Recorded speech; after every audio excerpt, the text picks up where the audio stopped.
You've probably walked into a supplement store and left without really knowing why you bought half those tubs. The truth is, most people take supplements without understanding what they actually do inside the body. So they end up spending money on stuff they don't need, while ignoring the things that actually make a difference. What's missing isn't willpower to choose correctly. It's clarity about what each supplement really does.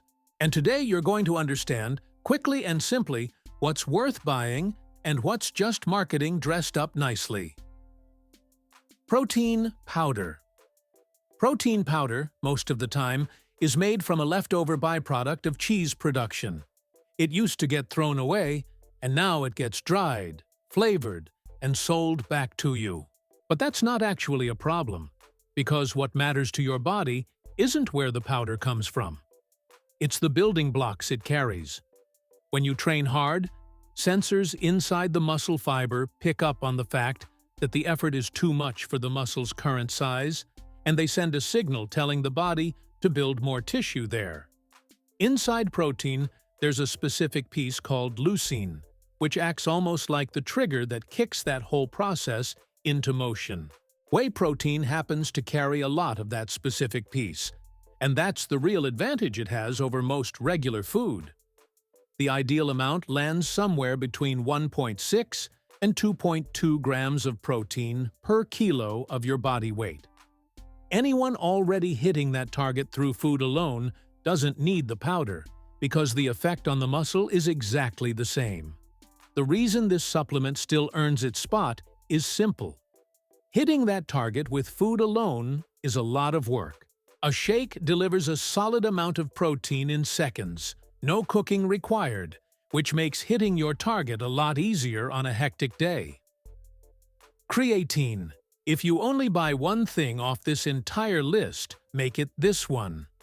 Creatine has a massive amount of research backing its benefit, and nearly all of it agrees with each other, which is rare in this market. The reason it works comes down to the quick burst energy your muscle uses during short, intense effort. That energy runs out in just a few seconds, and the body keeps a reserve specifically built to refill it fast. Creatine increases that reserve, which lets you squeeze out 1 or 2 extra reps before hitting failure in a set. That sounds small, but stacked up over months, it turns into extra growth stimulus that anyone not taking it simply doesn't get. The way to use it is simple. 3 to 5 grams a day, every day. No need for expensive versions with flashy names. 2 myths refuse to die around it. One says it damages your kidneys, which isn't true in healthy people. The other says the effect is just water bloat, but that water goes directly into the muscle itself, exactly where it helps the tissue work better. And the strength that comes with it is real. Pre-workout. When you take pre-workout, you feel 2 different sensations, and most people assume it's all one single effect. It's not. That tingling on your skin comes from a substance that activates sensory receptors right under the skin for no real reason. And that tingle isn't a sign the product is working in that specific session. The real benefit of that substance only shows up after 2 to 4 weeks of consistent daily use, helping you push through fatigue that builds up from the burn during effort. That jittery, heart-racing feeling, on the other hand, comes from caffeine, the actual engine behind most pre-workouts. It doesn't give you real energy. It takes the place of a substance that builds up in your brain throughout the day and signals that it's time to rest. By blocking that signal, you feel more awake without actually replenishing any energy. Taking too high a dose, or training on an empty stomach, is usually what turns into that uncomfortable, shaky feeling.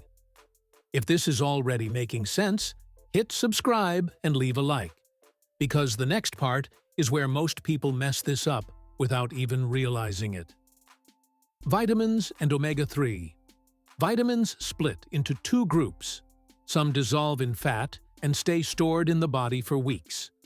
Others dissolve in water and get flushed out within hours.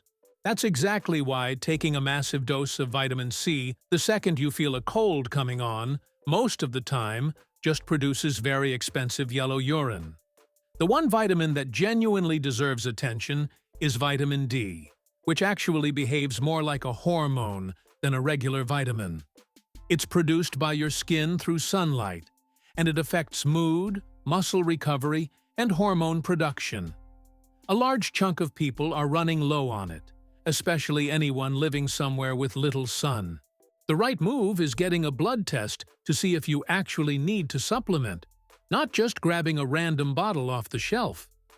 Omega-3 won't change anything about this week's training, but it matters a lot for your body's health over the coming years. Every single cell is wrapped in a layer of fat that decides what gets in and out of it, and the type of fat you eat literally changes what that layer is made of.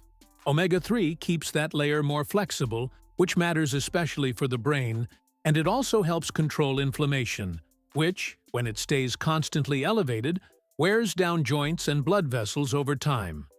Anyone eating oily fish 2 or 3 times a week is likely already covered. Anyone who isn't benefits from a supplement carrying that specific type of fat. Minerals and ashwagandha. Among the minerals, magnesium is the one worth paying the most attention to. It's involved in over 300 reactions in the body, including recharging the energy your muscles use during effort. Think of the muscle like a light switch. One substance turns the contraction on, and magnesium turns it off, letting the muscle relax again. When magnesium runs low, that switch gets stuck, which causes cramps, random muscle twitches, and trouble winding down at night. The best absorbed forms tend to be glycinate or citrate, and the ideal time to take it is before bed, since it helps deepen your sleep. Zinc matters too, playing a role in testosterone production and immune function, but it needs to be used in moderate amounts, because doses that are too high get in the way of absorbing another mineral the body also needs. And sodium, along with the minerals that carry electrical charge for your nerves, solves a good chunk of that weak or crampy feeling in the middle of a hard, sweaty training session. Finally, ashwagandha is the trendy one right now, sold with exaggerated promises of total calm and rocket-boosted testosterone.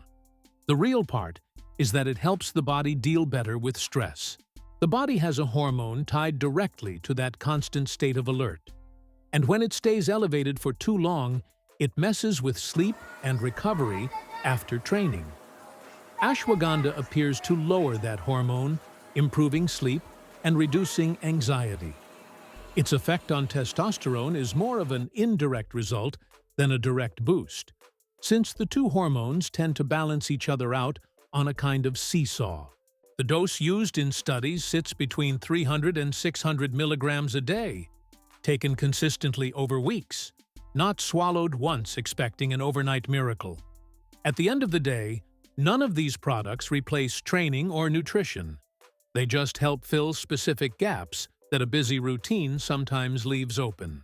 The secret isn't buying everything on the shelf, it's understanding exactly what each one does, and picking only what actually addresses something missing in your own routine. Which of these supplements do you already take? And which one are you rethinking after this video? Drop it in the comments. If this made sense to you, leave a like, hit subscribe, and check out the next recommended video, which picks up right where this one leaves off.